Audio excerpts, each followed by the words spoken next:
guys, I'm gonna work on this Detective Comics number 128 that is extremely brittle, at least the front cover is. This back cover isn't, it's from a donor book. So it is missing the back cover, and I'm gonna marry these two together, but the front cover is very brittle. You can see there are pieces already chipping off, and I'm not gonna be touching it too much. I'm gonna just put it in my humidity chamber, let it chill there for a while, right? And then we'll work on it. So I'm gonna try it in this video and the next video, hopefully, in showing how to use gel and gum to clean these, to deacidify them, and then bring them together as one, right? We're gonna use technology of gel and gum and nanocellulose 3% C and F at stabilizing this cover and making it much better, right? And I'm gonna, for the leaf casting, I'm gonna use a special blend, right? Pretty much matching the white here that will give you robust spine that doesn't break. Right? So I've had this in the humidity chamber for the past 4 hours, and you can see it's pretty pliable now, right? And this is still fragile, but more pliable now. So humidity chamber really does give you that flexibility in the cover. So we're gonna now adjust these folds, put them back like this, without fear, hopefully, of breakage. And here there's a little one here I've gotta do.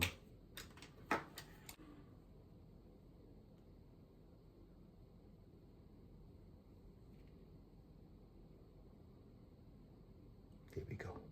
You have all these strips. I'm gonna start off by brushing everything with my mix, right? Even though it's not technically wet, but it is humidified. So I'm gonna turn it around, turn it over, and support all these edges with a mix of nanocellulose and some adhesives, right? So let's see, you can turn it over with ease.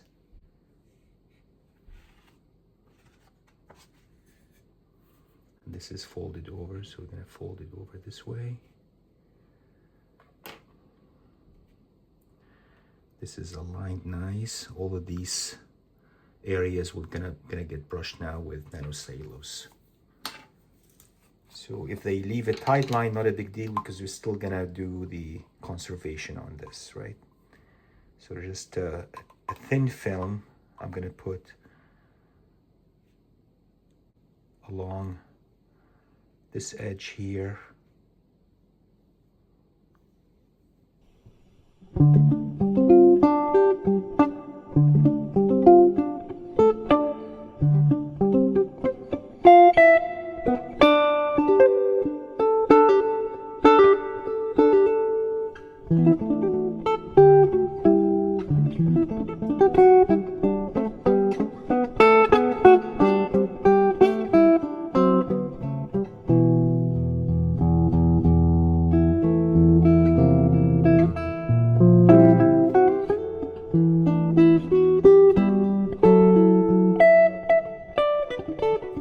Might do actually gel and gum on this because it's kind of sensitive and very brittle.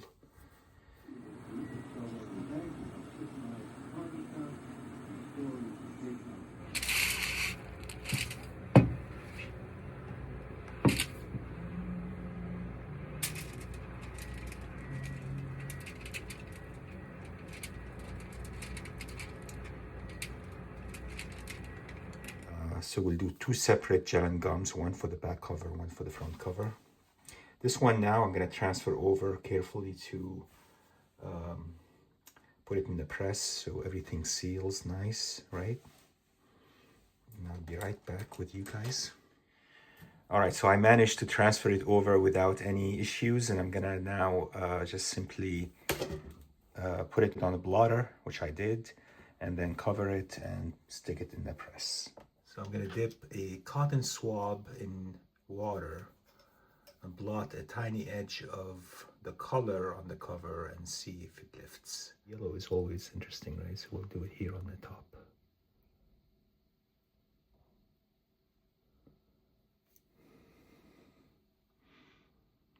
Okay, it doesn't look like it's lifting, so I think we're safe here, because many covers from 1948 used unstable aniline inks, and I don't want to take a risk, right?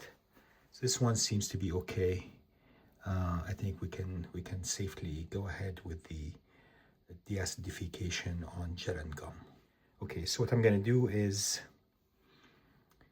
begin the acidification of the back cover first, and then I'll do the front cover. The front cover is still drying. There are some areas here that have gotten the paste, so I need to wait on them before I do anything. I didn't put too much paste, just enough to hold things together. All right, guys, we're going to start. So what I'm going to do first is spray the Remay itself with water. Take this out.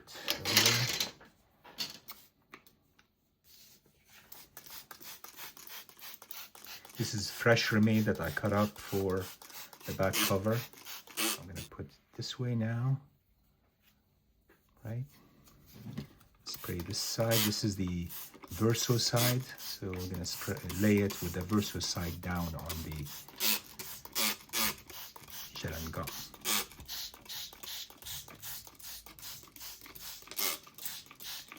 Okay, we'll let this sit and saturate for a little bit, and then come back and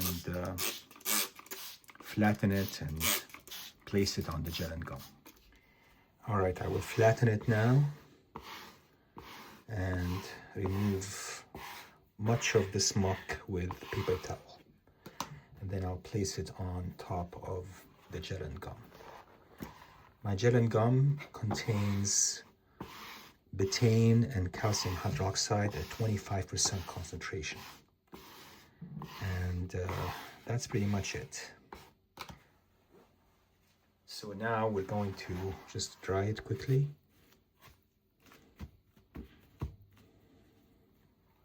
Okay, I'm going to give it now a spraying on the back side like this. This is, by the way, again, nanocellulose is in here. All right, this is the gel and gum I made earlier, so I'm just gonna lay it's pretty flat, so I'm gonna lay the cover. Is make sure you're using fresh Remay. Lay it on top like this. Make sure it makes direct contact with the gel and gum. You can leave this off, or you can put it back on. Either way is fine, actually. The Silver Age, usually I take it off. With Golden Age, it doesn't really matter much, right? So I straighten this on top of the gel-in to make sure it's complete contact. And now what I'm going to do is leave it alone for 20 minutes. In 20 minutes, I'll come back and check on it and see if it's working, right? Okay. All right, guys, it's been about 20 minutes. Let's check the cover. I mean, I don't see much of a difference right here, but let's see the color of the, see there is some color imprinted on, see it? Yeah, definitely it's working, right? And I think what I'm gonna do is let it sit for another 20 minutes, right? All right, ladies and gentlemen, I think 40 minutes is plenty, right? I don't think it's gonna get any cleaner as far as clean goes, but guys, before I put it in the press, I'm gonna give it a dip in calcium hydroxide solution just to get rid of any staining that oozed out from the cover, right? You don't want that to stick to the cover. So from here, straight to here. That's all stuck to the cover, so you gotta get rid of the excess that oozed out, right? I'm gonna lower it, gonna leave it there for 1 minute, and it looks better actually. It looks a lot better. We'll do the dry cleaning afterwards, right? And this is gonna go now in the press afterwards. Okay, is that enough? I think so. How is the color? Not too bad, right?